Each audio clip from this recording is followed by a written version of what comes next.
Olá, amados pais e bem, eu sou Melquisedeque e estou aqui para o comentário da lição desta semana. A lição de número 8 da classe de jovens da revista da Escola Bíblica Dominical da editora CPAD. E o tema da nossa lição é relacionamento sexual segundo a perspectiva cristã. Lembrando que você pode baixar o slide dessa lição no site ebdemfoco.com.br. Acesse lá www.ebdemfoco.com.br e você pode baixar este slide, também o slide da lição da classe de adultos e da classe de adolescentes. Além de você encontrar lá também a aula em vídeo, né, o comentário em vídeo, o comentário em áudio, tanto das classes de jovens, classe de adulto e adolescente, além de subsídios em PDF, subsídios em vídeo. Você também vai encontrar lá no site do ebdemfoco.com.br o curso de capacitação para professores da Escola Bíblica Dominical. Você que quer melhorar, quer se transformar num professor de excelência para a Escola Bíblica Dominical, então o ebdemfoco.com.br tem tudo o que você precisa. Acesse www.ebdemfoco.com.br. Lembrando que o EBD em Foco também tem o aplicativo para Android. É isso mesmo, você que tem o seu Android, vai lá no Google Play, lá na sua Play Store, e baixe o aplicativo para Android do EBD em Foco. E lá no aplicativo você vai ter todo o conteúdo na palma da sua mão do ebdemfoco.com.br. Então é isso aí, o tema da lição nós acabamos de ver, né? Só voltando aqui, relacionamento sexual segundo a perspectiva cristã. E o texto do dia, seja bendito teu manancial e alegra-te com a mulher da tua mocidade, Provérbios capítulo 5 e verso 18. Esse texto está em um contexto, é claro, né? Aqui nós vemos o escritor dizendo, seja bendito teu manancial e alegra-te com a mulher da tua mocidade, dizendo que o homem tem que ser feliz com a sua esposa, que a felicidade, a satisfação, a alegria dele tem a alegria sexual, a satisfação sexual dele tem que ser com a sua esposa, com a sua primeira esposa. E aqui defendendo, inclusive, alguns defendem a ideia de monogamia, por causa do alegra-te com a mulher da tua mocidade, ou seja, com a mulher que você casou, não com outras, mas com a tua única mulher, a tua legítima mulher. A síntese diz, o relacionamento sexual é para o casamento monogâmico, hétero e indissolúvel. Nós estamos falando sobre relacionamento sexual, ato sexual. Então, o ato sexual, o sexo, é para o casamento, e esse casamento tem que ser monogâmico, ou seja, apenas duas pessoas, apenas um casal, hétero, macho e fêmea, e indissolúvel, ou seja, Deus abomina o divórcio. Temos que estar preparados e dispostos para lutar pelos nossos casamentos, porque o casamento, segundo a vontade de Deus, é indissolúvel. O texto bíblico, ou os textos bíblicos, nós temos dois textos, o de Provérbios capítulo 5, 15 a 19, e também de 1 Coríntios capítulo 7, de 1 a 5. Esses dois textos são muito importantes, porque o texto de Provérbios, capítulo 5, de 15 a 19, não só esses versículos aqui, esses 5 versos, mas todo o capítulo trata de uma temática muito importante sobre a sexualidade e sobre o relacionamento sexual, que é muito importante, né? Algumas pessoas gostam de espiritualizar o texto, mas o texto fala assim de relacionamento sexual. Isso é muito importante, porque a Bíblia ela é prática. Nós não podemos distanciar o texto da vida prática de cada um de nós, senão fica difícil nós fazermos a vontade de Deus. O texto de 1 Coríntios, capítulo 7, o apóstolo Paulo responde aos irmãos algumas questões sobre sexualidade, sobre casamento, sobre celibato, tudo dentro de um contexto da cidade de Corinto, que era a cidade da prostituição, a cidade do sexo, a cidade da deusa Afrodite. A nossa introdução, então, começa o seguinte, alguns livros bíblicos quase não foram inclusos no cânon sexual. Felizmente, eles foram incluídos e hoje serve como orientação para casados e solteiros que desejam viver de modo que agrada a Deus. Olha só, realmente houve essa questão aí da tentativa, né, de não inclusão de alguns textos e livros também no cânon sagrado, como é o caso do livro de Cantares, nós vamos ver mais na frente.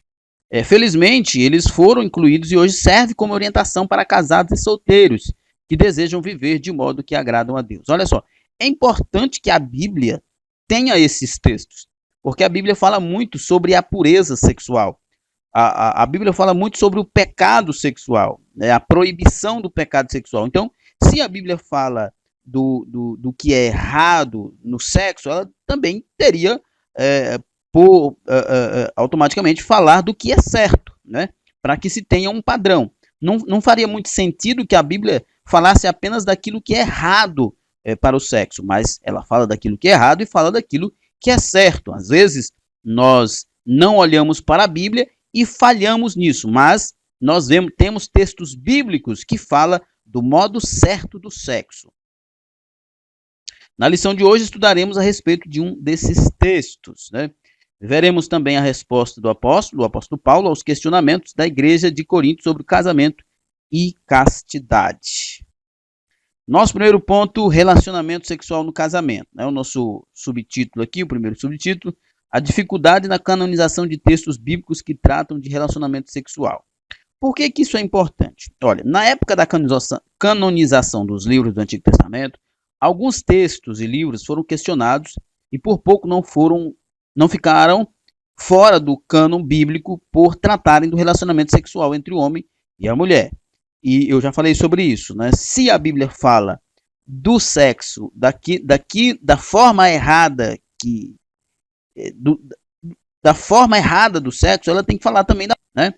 Se a Bíblia fala que tal prática sexual é errada, então ela também tem que falar que a certa é de tal forma, porque senão nós não temos um padrão a seguir. Infelizmente as pessoas espiritualizam muito certos textos e tira o aspecto prático do texto para que nós possamos praticar no nosso dia a dia.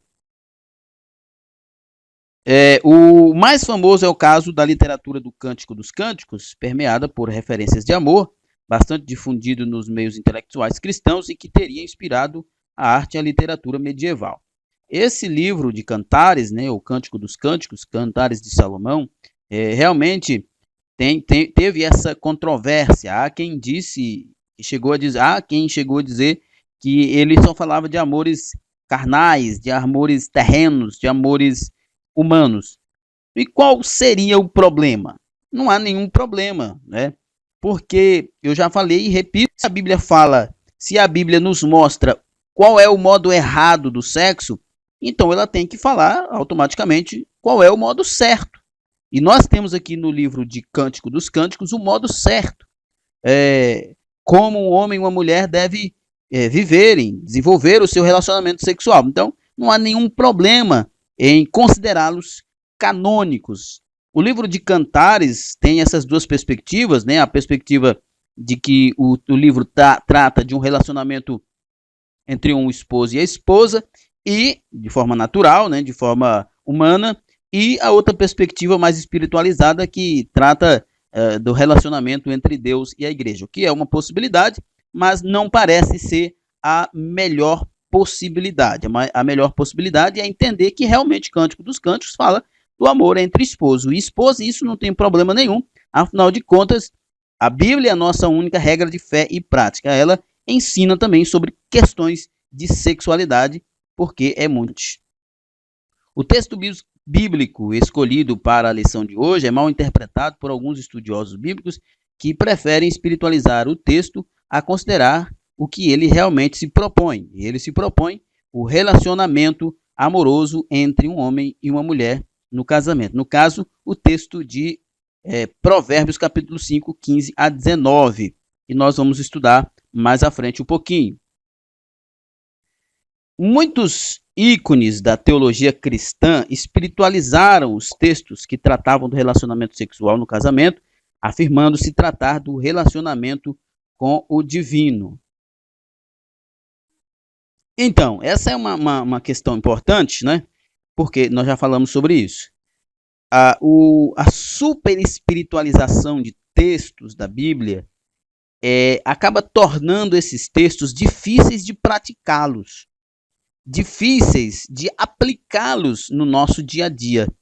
E nesse caso aqui, né, como o comentarista disse, muitos ícones da teologia cristã espiritualizaram os textos que tratavam do relacionamento sexual no casamento, afirmando se tratar do relacionamento com o divino. Então, se nós formos espiritualizar todos os textos bíblicos, nós vamos ficar muito distante do que a Bíblia ensina. E uma vez que a Bíblia ensina, é claro, a Bíblia é inspirada, palavra inspirada por Deus, mas isso não significa que tudo que a Bíblia fala está relacionado ao divino. A Bíblia trata de muitas questões do nosso dia a dia que é importante para a santificação das nossas vidas. A escolha do cônjuge é uma das decisões mais importantes da vida. Olha só, o esposo e a esposa têm diferentes deveres e obrigações, mas a preservação da fidelidade e união dentro do lar é responsabilidade de ambos. Isso aqui é muito importante, porque frequentemente a gente encontra casais que parece que a responsabilidade da manutenção, do sucesso, do êxito dentro do casamento é apenas de um. Ora, a mulher pensa que é responsabilidade do homem, ora o homem pensa que é responsabilidade só da mulher. Mas nós entendemos que, apesar de esposo e esposa terem diferentes obrigações no casamento, mas a responsabilidade de manter o casamento, de fazer o casamento dar certo, é dos dois. A vida a dois deve ser construída em parceria, de forma que a felicidade seja mútua. É impossível um relacionamento onde apenas uma pessoa é feliz. É impossível uma separação apenas onde uma pessoa erra. É impossível um relacionamento dar certo onde apenas uma pessoa se dedica a fazer o que é certo. Os dois têm que se responsabilizar pelo casamento. Existe uma tendência de se pensar a respeito do casamento somente quando chega a hora de se casar. E isso é um equívoco. Realmente, a maioria dos jovens pensam no casamento apenas nas vésperas, né? Quando tomaram ali a decisão de noivar. Frequentemente, os jovens pensam no casamento apenas depois que noivam, ficam noivos. Mas essa é uma perspectiva equivocada. Na verdade, você não precisa estar namorando para pensar no casamento, para idealizar o casamento, para planejar ou para aprender, para estudar sobre o casamento. Às vezes, os jovens pensam muito no casamento na parte mais física, mais sexual. Apesar do sexo ser indispensável dentro do casamento, inclusive nós vamos ver isso mais na frente, pastor Hernandes Dias Lopes diz que se o sexo fora do casamento é pecado, a falta dele dentro do casamento também é. Apesar disso, o casamento não é feito só de sexo, né? Então nós precisamos pensar sobre o casamento, medir todas as questões do casamento, a construção do relacionamento, a criação dos filhos, a criação de patrimônio, criação de legados, tudo isso precisa ser observado. E é importante que o jovem faça isso ainda solteiro, mesmo que ele nem esteja namorando.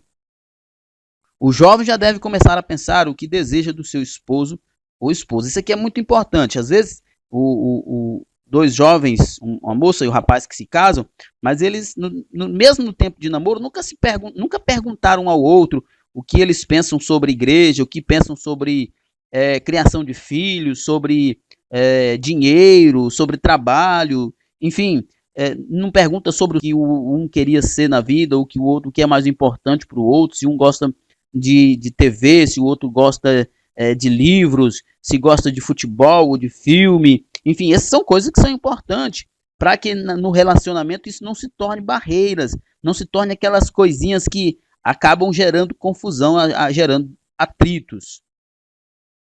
É na juventude que temos a responsabilidade de conhecer a pessoa com quem vamos viver a maior parte de nossas vidas. É claro que que nem tudo dá para descobrir no namoro, mas é importante já começar a procurar saber o que cada um pensa sobre o relacionamento e pensa como vai ser o casamento. É muito importante.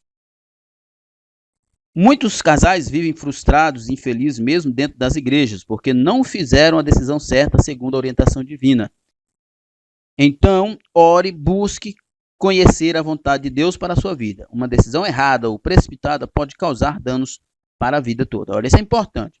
Muitos casais vivem frustrados, infelizes, por não fazer a decisão certa, por não tomarem a decisão certa segundo a orientação divina. Olha só, é importante orar. Se a gente sempre fala quando dá um conselho a um jovem sobre casamento, fala para orar. É importante orar? Sim, é importante orar. Nenhum cristão pode tomar decisões na vida, por mais simples que ela seja, sem orar. Isso seria até um pecado, por dizer assim. Mas não é só oração.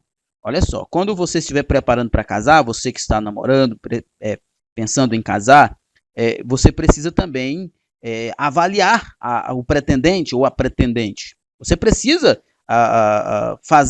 passar por um certo crivo. Você precisa avaliar a perspectiva dessa pessoa, o relacionamento dela com a família, como que ela é no trabalho, como que ela é na igreja. O rapaz precisa saber isso da moça e a moça precisa saber isso do rapaz. É importante orar? Mas essas coisas também é importante serem observadas. Nós temos que orar e pedir a direção de Deus para tudo. E no relacionamento, para o casamento, não é diferente. A escolha do cônjuge, depois da escolha de aceitar pela fé a Cristo como Salvador, é uma das decisões mais importantes da vida de uma pessoa. Porque tomar a decisão errada, certamente vai ter uma família fracassada. Mas a decisão na direção de Deus, seguindo os critérios certos, certamente será uma família abençoada, será uma bênção para a igreja, uma bênção para a sociedade. O relacionamento sexual é para ser desfrutado com a pessoa certa no casamento. O texto de Provérbios 5, 15 a 19 é um texto poético que trata do relacionamento sexual no casamento. Quando o poeta recomenda que se beba da água da própria cisterna, ele se utiliza de uma metáfora para falar da esposa, a mulher escolhida para ser companheira, ou seja, a cisterna aqui é a esposa, né? É a mulher pela qual ele se namorou, conheceu, amou e por fim com quem se casou. Não é para ele beber água fora dessa cisterna.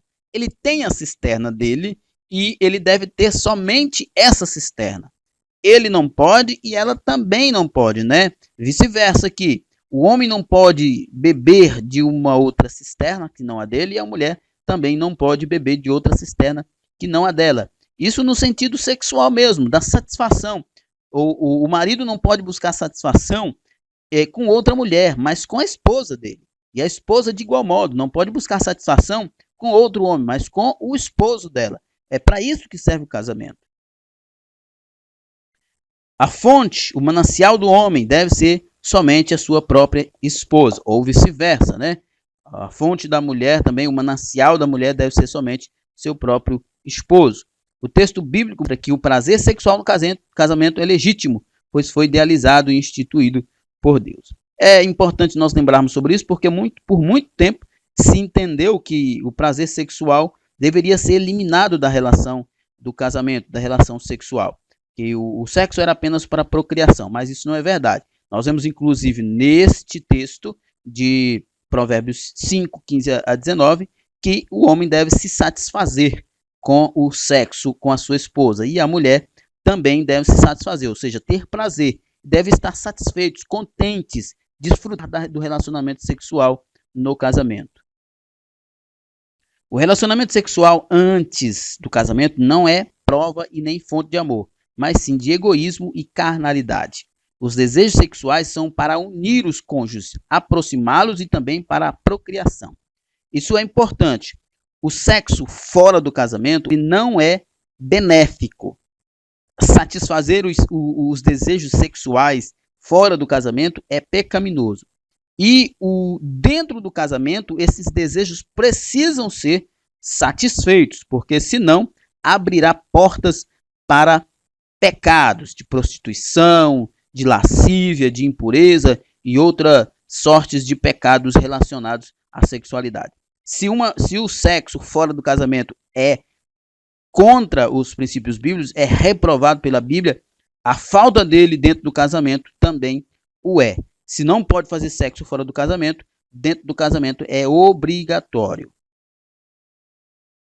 No casamento, o marido e a esposa precisam ser como uma fonte onde um deve saciar o outro, considerando o outro como uma dádiva de Deus. Isso é importante. Isso é importante. Não é apenas um prazer sexual pelo prazer, mas acontece que quando você é casado e não se satisfaz sexualmente, você vai pensar em coisas externas. Então, o prazer sexual dentro do casamento não é apenas uma ordenança bíblica, mas é uma segurança para a fidelidade, é uma segurança para o casamento. Porque uma vez que o homem ou a mulher está satisfeito, ele não vai se envolver com outras coisas lá fora. Satanás não vai ter oportunidade de tentá-los com outras coisas que o mundo oferece. Marido e mulher precisam se amar com pureza e ações de graças, pois isso é o propósito divino. O relacionamento sexual e a fidelidade conjugal. Só lembrando mais uma vez que o relacionamento sexual evita a infidelidade, viu? Quando o casal procura seguir os preceitos bíblicos em seu relacionamento conjugal, a alegria e a fidelidade são apenas uma consequência. É claro, o sexo é importante, porque o sexo dentro do casamento, claro, evita outros tipos de males, mas para que o sexo evite esses outros tipos de males, ele precisa ser praticado de acordo com os preceitos bíblicos, e aí automaticamente virá a alegria, a felicidade, a fidelidade dentro do casamento. No relacionamento marido e mulher não pode haver egoísmo e nem orgulho, pois esses sentimentos trazem consequências ruins, como por exemplo a infidelidade. Né? Existem muitos casamentos que as pessoas, os cônjuges discutem, isso é normal, brigam, isso é normal. São duas pessoas tentando se ajustar ali dentro da mesma casa, convivendo todo dia. Mas nós, como cristãos, precisamos entender que todas essas dificuldades precisam ser sanadas com o perdão, com o amor que é ensinado pela Bíblia, porque senão isso pode trazer problemas. Deus abomina todo e qualquer relacionamento fora do casamento. Então, é bom cuidar do casamento para que não tenha esses problemas externos. Então, lembrando para você jovem que está acompanhando essa lição, pense bem, uma das coisas que o jovem precisa estar preparado no casamento é preparado para lutar pelo seu casamento no dia que a adversidade chegar, porque a adversidade vai chegar, porque existe aquele ditado que diz que casamento não vem pronto, se constrói, e ele é muito verdadeiro. Segundo a Bíblia de Estudo Pentecostal, o 7º mandamento proíbe o adultério e abrange a imoralidade e todos os demais pecados sexuais. Levítico 20, verso 10 e Deuteronômio 22, 22 fala sobre essa questão, que com adultério deve morrer o adúltero e a adúltera. No casamento, mesmo entre duas pessoas crentes, a convivência no dia a dia não é nada fácil, pois são duas pessoas diferentes. É importante termos esta consciência que casamento não vem pronto, se constrói. O marido e a esposa precisam estar dispostos a lutar pela manutenção do casamento. Mas com a ajuda do Senhor, com a oração e o diálogo, as dificuldades são vencidas. É isso aí. Diálogo e oração são importantes para o equilíbrio, para o sucesso do casamento. No período do namoro e no casamento, o casal deve orar junto e não permitir que nada venha impedir o diálogo, que é imprescindível para manter a saúde do relacionamento. A principal união que o casal deve ter para o sucesso no casamento não é só a união na oração, a união no diálogo também. Segundo ponto, a perspectiva cristã a respeito do relacionamento sexual no casamento.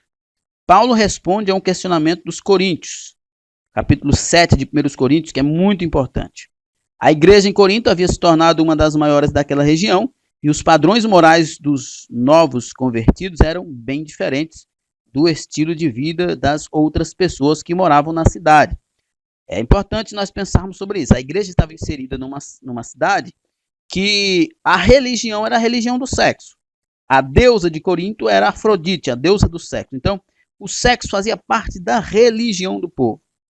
A igreja estava inserida nesse contexto. Então, a igreja estava tendo dificuldades para lidar com aqueles irmãos que tinham abandonado lá o paganismo estava vindo para a igreja e ainda estava aprendendo ainda a viver uma vida santificada. Por isso os irmãos escrevem para Paulo, contando para Paulo as dificuldades, e ele escreve de volta, respondendo e direcionando os irmãos como deveria ser a vida dos casados e dos solteiros. Por isso, surgem algumas dúvidas acerca do casamento que precisavam ser esclarecidas pelo apóstolo Paulo, né? Então, os irmãos escrevem para ele e ele responde. Paulo utilizava as epístolas para orientar os crentes com relação a um novo modo de vida. Nem sempre Paulo podia estar presente com os irmãos, então ele escrevia epístolas. Algumas vezes ele poderia estar até mesmo em prisão, como é o caso das cartas da prisão, como Efésios, Filipenses e outras. Então Paulo escrevia para os irmãos, mostrando para eles partir do que os irmãos haviam contado para ele, é o caso de Corinto. Pois havia naquele tempo muitos gnósticos que consideravam que o corpo era mau e o espírito era bom. Os apóstolos, em geral, e a igreja primitiva, combateram ferozmente contra estas doutrinas, essas heresias dos gnósticos. Os gnósticos tinham um pensamento, dois tipos de pensamento que eles desenvolviam. O primeiro era que as pessoas poderiam fazer o que bem entendesse com o seu corpo, uma vez que o corpo era mau e que o que se fazia com o corpo não afetava o espírito. Esse era o primeiro ponto. O segundo era baseado na mesma premissa de que o corpo era ruim, que a matéria é ruim. Então, nesse caso, eles diriam que para santificar o corpo, eles precisavam mortificar, eles precisavam castigar, se abster. Inclusive os casados se abstendo do sexo no casamento e com isso abrindo portas para a tentação. Satanás estava tentando os irmãos casados porque eles estavam com essa ideia de se abster do sexo mesmo dentro do casamento para a santificação. E Paulo vai exortá-los que eles não deviam fazer isso. Paulo estava respondendo a um questionamento da igreja com relação ao segundo comportamento, que é o de que, uma vez que eles entendiam que o corpo era mau, que a matéria é má, então a única forma de controlar ele, de santificar ele, era punindo ele, mortificando ele, se abstendo. Então, os irmãos, e alguma dessas questões era relacionada ao sexo, né? Alguns casados se abstendo do sexo como uma forma de mortificar o corpo, de resistir aos desejos. Mas Paulo adverte que isso era aquilo que eles pensavam que era a solução, estava na verdade virando um problema. A propagação da prática da abstinência sexual e do celibato. Membros da igreja, incluindo os casados, começaram a utilizar a abstinência sexual como forma de controle dos desejos carnais do corpo. Isso se tornou um grande problema, pois não se imagina um casamento em que cada um dos cônjuges vê o relacionamento sexual como algo desprezível, enquanto o outro o vê como algo essencial e necessário. Surgiu também, motivada por esse pensamento, a ideia do celibato, né? O que a gente já até comentou sobre isso, né? Os irmãos casados ali, naquela ideia de que eles precisavam mortificar o corpo, por isso eles se abstinham do sexo, do relacionamento sexual no casamento. E com isso abriam portas para tentações. Vivendo dentro da cidade de Corinto, né? Nós vivemos num mundo verdadeiro Corinto, cidade de Corinto hoje, então não é inteligente, não é certo. Paulo fala isso de forma muito enfática, de que eles não podiam parar a prática do sexo dentro do casamento, e quando fizesse isso por acordo mútuo, por pouquíssimo tempo, para se dedicar à oração e rapidamente voltasse para evitar que Satanás os tentasse. Paulo fala também da ideia do celibato, né? A ideia do celibato. Paulo responde aos questionamentos afirmando que tanto o casamento como o celibato eram opções legítimas para o cristão. O celibato, por exemplo, deveria ser visto como um dom divino. Era aquela questão, se você tem o dom para ser solteiro, então não case. Porque se você não tem nenhum desejo sexual, você não deve casar, porque se espera que dentro do casamento se pratique o sexo. Agora, se você tem desejos sexuais, não invente de querer ficar sem casar, porque, como diz é melhor casar do que viver se abrasando. O texto da NVI nos traz um esclarecimento melhor, até que ele diz que é melhor casar do que viver ardendo em desejo. Aí o camarada quer ficar solteiro porque acha que é a melhor opção, mas vive ardendo em desejo. A moça de igual modo. Então, é preciso entender que o casamento e o celibato deve ser para aquele que tem um chamado para isso. Se você tem o chamado para viver o celibato, então não case. Mas se não tem, deve casar para evitar a tentação. É o conselho do apóstolo Paulo aos irmãos de Corinto e, claro, também aos jovens de hoje. A decisão deveria ser consciente e ter por base a paz e a obediência à palavra de Deus. Ele adverte contra os sacrifícios tolos que não agregam nada à vida espiritual, se baseados em crenças humanas e contrárias ao evangelho. As pessoas seguindo o gnosticismo, mortificando o corpo por razões puramente filosóficas e que não acrescentava nada ao evangelho e ao bem da alma. Paulo recomenda o casamento. Isso é importante, né? Paulo recomenda o casamento, apesar dele mesmo dizer que não era casado. A promiscuidade em Corinto era tão intensa que só o fato de uma moça se identificar como moradora da cidade já seria motivo para considerar prostituta. Isso é muito simples pensar, porque o povo grego era um povo religioso e a religião, a deusa de Corinto era Afrodite, a deusa do sexo. Então, o sexo, a prostituição, a fornicação em Corinto era uma questão de religião. No templo de Afrodite, os cultos, as homenagens e adorações era feita regada a muito sexo e a muitos outros rituais esquisitos. O apóstolo cita a prostituição na cidade como um perigo para aqueles que queriam ficar solteiros e para os casais que estavam se abstendo do relacionamento sexual. Mais uma vez, é importante lembrar, o sexo no casamento é importante para evitar outros casos. E o solteiro tem que parar e pensar, se tem o dom do celibato, se ele não tem desejos sexuais, então, beleza, segue o celibato, não invente de casar, mas se não tem, é melhor casar do que viver ardendo em desejo e pecando. Ele conhecia que poucas pessoas teriam disposição necessária para manter inativa sua capacidade sexual. Paulo sabia disso. Paulo sabia que o celibato é um dom raro, não é todo mundo que tem. Paulo recomenda o casamento e o relacionamento sexual dos cônjuges visando a procriação e o prazer de ambos. Eu acrescento aqui, e acho que é coerente, o relacionamento sexual, e eu volto a repetir, é para evitar impurezas, para evitar outros pecados relacionados à sexualidade. Uma vez que você está satisfeito no seu casamento, não tem como olhar para fora do seu casamento.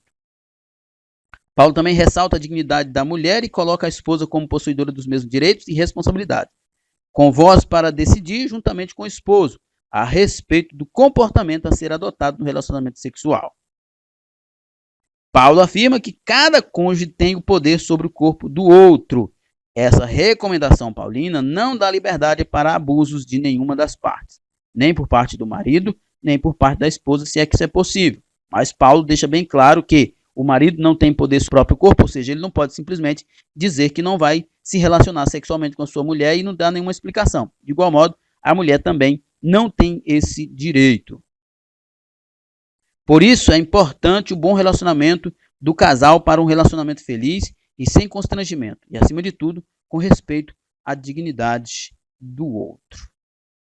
Em todas as coisas precisamos agir como filhos de Deus. Exatamente. Às vezes nós nos preocupamos em agir como filhos de Deus apenas naquilo que é público, né? Alguns nem mais naquilo que é público, né? Infelizmente. Mas nós devemos nos preocupar em sermos filhos de Deus também naquilo que é privado, naquilo que só nós sabemos, naquilo que as pessoas lá fora não sabem. Conclusão. A nossa conclusão, então, nos diz o seguinte. O texto de Provérbios 5, 15 a 19 trata a respeito do relacionamento sexual entre os cônjuges, ou seja, onde o escritor está dizendo que o homem e a mulher devem se satisfazer no seu próprio manancial e não procurar nada fora. Um relacionamento feliz e harmonioso é uma prevenção contra a infidelidade, prevenção contra vários outros tipos de males, né?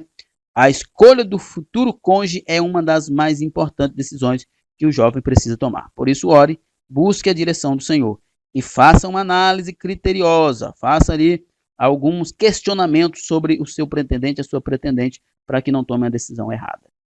Então, nós chegamos aqui às nossas perguntas, eu não vou me deter nas perguntas, como de costume, o professor vai fazer uso desse instrumento para fixação do conteúdo, e nós ficamos por aqui. Esse é o ebdenfoco.com.br, acesse www.ebdenfoco.com.br e confira tudo que o EBD em Foco oferece para você e para a sua escola bíblica dominical. Fique na paz do Senhor e até a próxima, se Deus quiser. Paz e bem a todos.